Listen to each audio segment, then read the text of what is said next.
Olá, pessoal! A partir de agora começa o programa Play no Enem em parceria com o Claretiano Rede de Educação.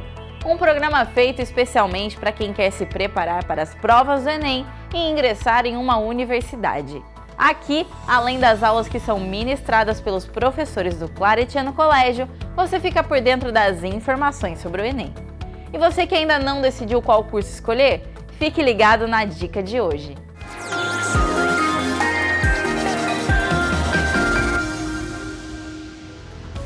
Olá, eu sou a Rayane e hoje eu vim aqui dar uma dica para vocês. E hoje a gente vai falar sobre o Claretiano Carreiras. E aqui do meu lado está a Cláudia, que é coordenadora do projeto, e ela vai falar um pouquinho sobre. Olá, sejam bem-vindos ao Claretiano Carreiras, a área que tem por objetivo mediar a relação do aluno com o mercado de trabalho. Para o aluno, fazemos orientações desde a elaboração do currículo aos momentos de processos seletivos, como dinâmicas, entrevista, trabalhando aí a ansiedade, contendo as expectativas e melhor orientando esse aluno. Buscamos também parceria com as empresas locais e de outras regiões para que as oportunidades sejam acessadas pelos nossos alunos, independente da região que ele esteja no país. Atualmente já temos o escritório de carreiras em Batatais, Boa Vista e aqui em Rio Claro há mais de 5 anos. E Cláudia, a partir de que semestre o aluno já pode ter acesso a isso? O aluno pode ter acesso ao Claretiano Carreiras desde o momento da matrícula, exceto nos cursos de saúde, que ele precisa ter conhecimento acadêmico para ingressar no estágio, ele poderá iniciar em uma vaga de emprego efetiva, consequentemente no período que melhor se ajuste ao conteúdo que ele tenha, ele ingressa numa vaga de estágio. É importante, Rayane, que o aluno fique atento à escolha da instituição de ensino. Atualmente no Brasil, apenas aproximadamente 40% das instituições olham para essa temática. E aí o aluno tem que ir em busca de oportunidades sozinho. E aqui no Claretiano, a nossa proposta é justamente essa: caminhar com o aluno nos diferentes momentos dele, desde o primeiro momento da matrícula. Muito interessante. Quer saber mais? Acesse o site do Claretiano.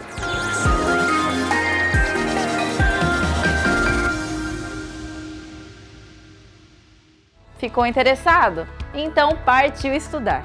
E a aula de hoje é Interpretação de Gráficos e Tabelas com a professora Tássia Zangiacomo.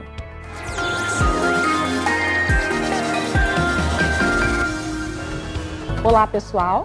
Estamos aqui para mais um Play no Enem e hoje nós vamos falar um pouquinho de matemática e interpretação de gráficos e tabelas. Saber interpretar os diversos tipos de gráficos e tabelas é fundamental no Enem. Essa habilidade, além de útil, está presente não apenas na disciplina de matemática, mas em todas.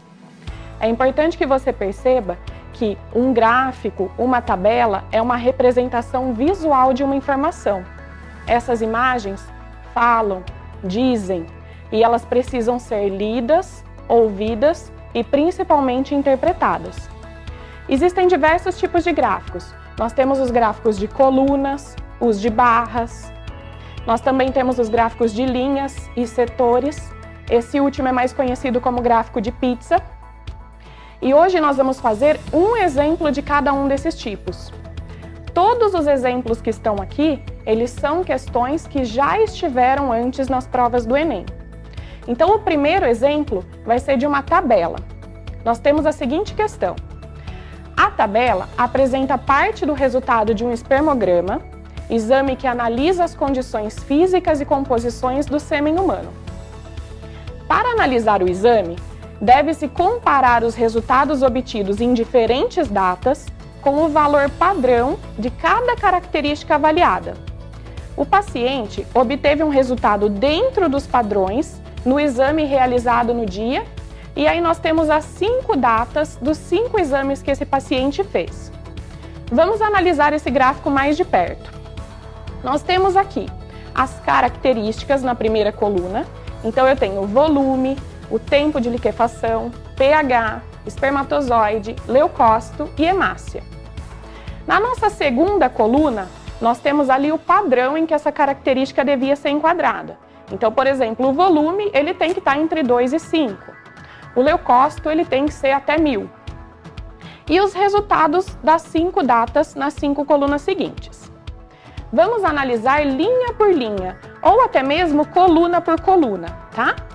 Volume, de 2 a 5. Eu tenho no dia 30 do 11, 2,5. Depois, no dia 23 de março, 2,5. Depois, 2, 4 e 2. Todos esses estão dentro do padrão esperado, que era entre 2 e 5. Então, eu não tenho problemas na primeira linha.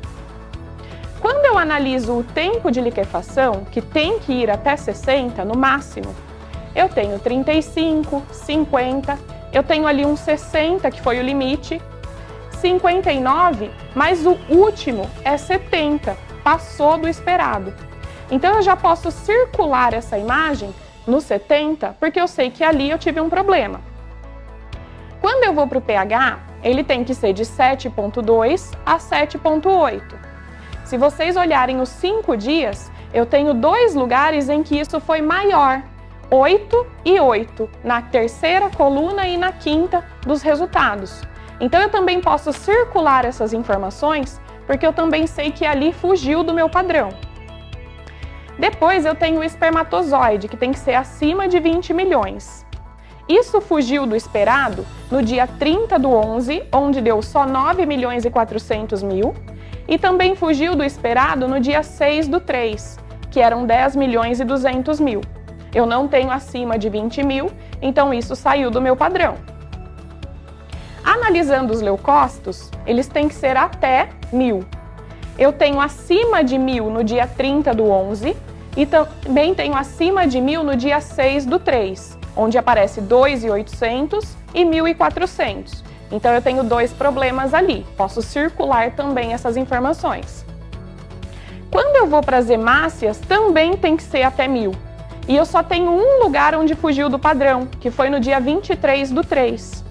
Então, circulando todas as informações que fugiram do nosso padrão, a gente consegue perceber que o único dia onde todas as características estavam dentro do esperado foi no dia 23 do 8, que lá na nossa questão era a alternativa D. Finalizamos assim o exemplo de tabela. Agora nós vamos para o nosso primeiro gráfico, que é o gráfico de colunas. Também é uma questão do Enem.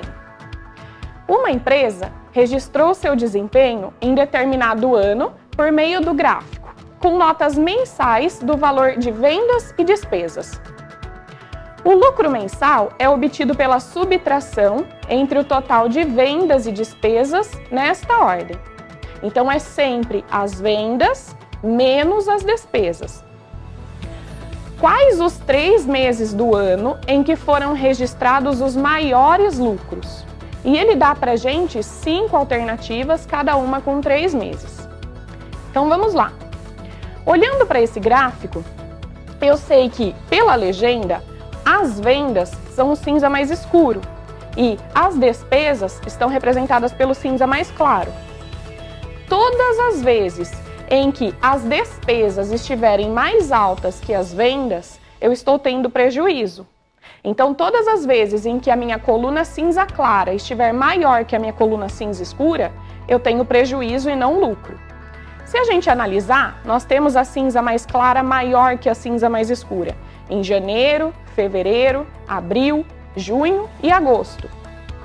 Em maio, acontece ali um empate. As despesas e as vendas estão exatamente equilibradas. Significa que naquele mês não houve nem lucro e nem prejuízo.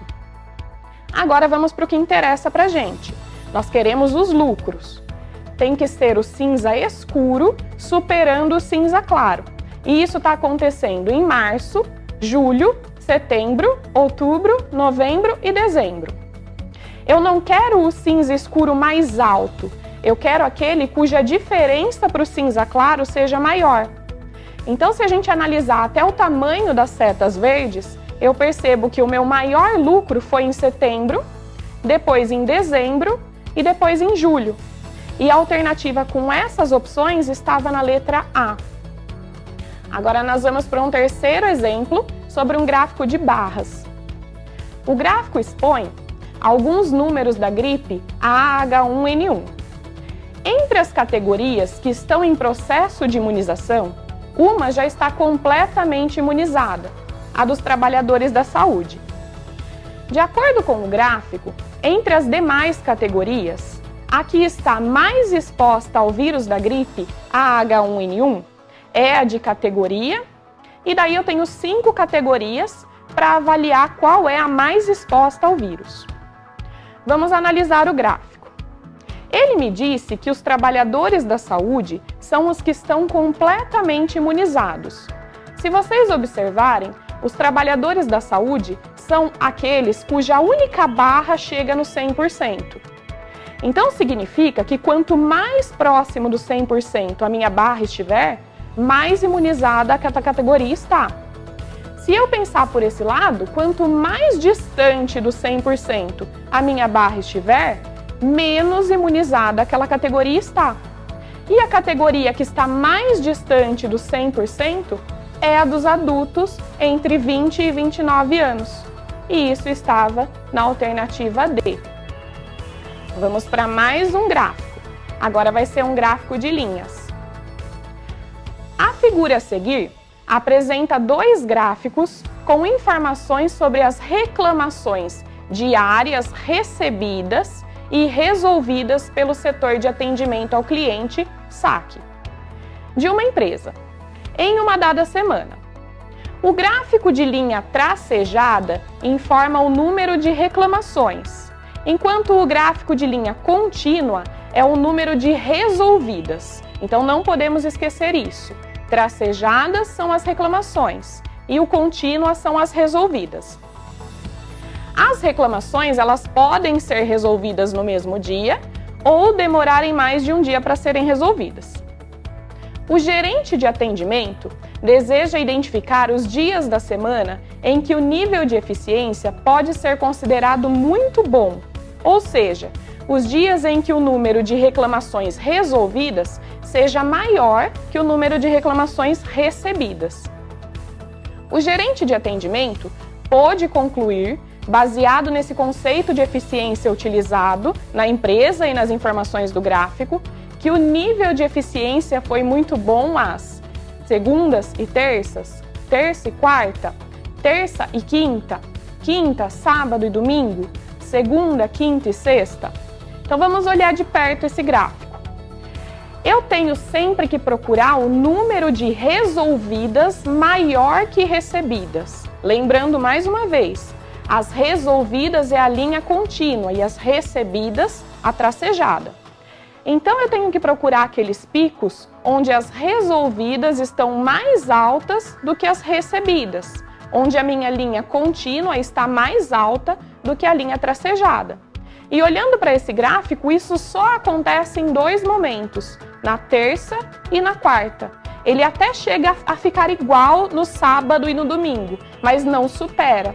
Então apenas na terça e na quarta estaria na letra B, ok? E por fim, o nosso último gráfico, que é um gráfico de setores, o gráfico de pizza. O polímero de PET é um dos plásticos mais reciclados em todo o mundo devido à sua extensa gama de aplicações. Entre elas, fibras têxteis, tapetes, embalagens, filmes e cordas. Os gráficos mostram o destino do PET reciclado no Brasil, sendo que no ano de 2010, o total de PET reciclado foi de 282 quilotoneladas.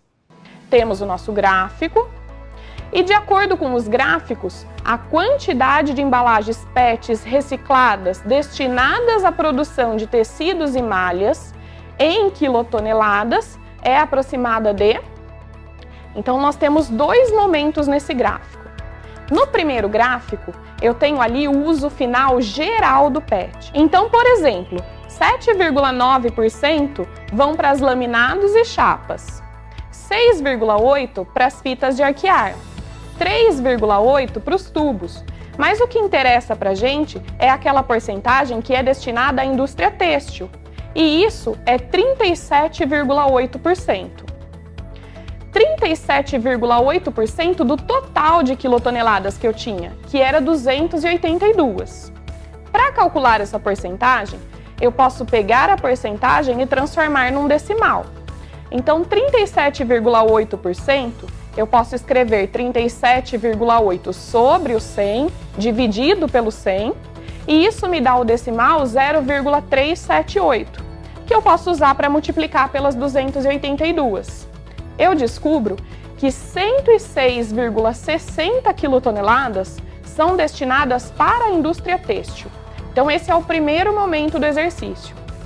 Porém, a pergunta dele foi quanto é destinado para tecidos e malhas. Se vocês olharem para o segundo momento do nosso gráfico, eu também tenho uma redistribuição desse PET. E dentro dessa redistribuição, apenas 30% chega para os tecidos e malhas. Então, eu ainda preciso calcular 30% do total que foi para a indústria têxtil, que era 106,60. Vou calcular a porcentagem da mesma forma que nós calculamos a primeira. 30%, eu vou pensar no 30 sobre 100, fazer essa divisão, me dá o decimal 0,3 e vou multiplicar pelo total que eu tinha, que era 106,60. E quando nós fizemos isso, nós descobrimos que para os tecidos e malhas, nós temos um total de 31,98 quilotoneladas. E isso está mais perto de 32, segundo as nossas alternativas, que se encontrava na letra C. Então a gente finaliza mais uma aula no Play no Enem e até a próxima!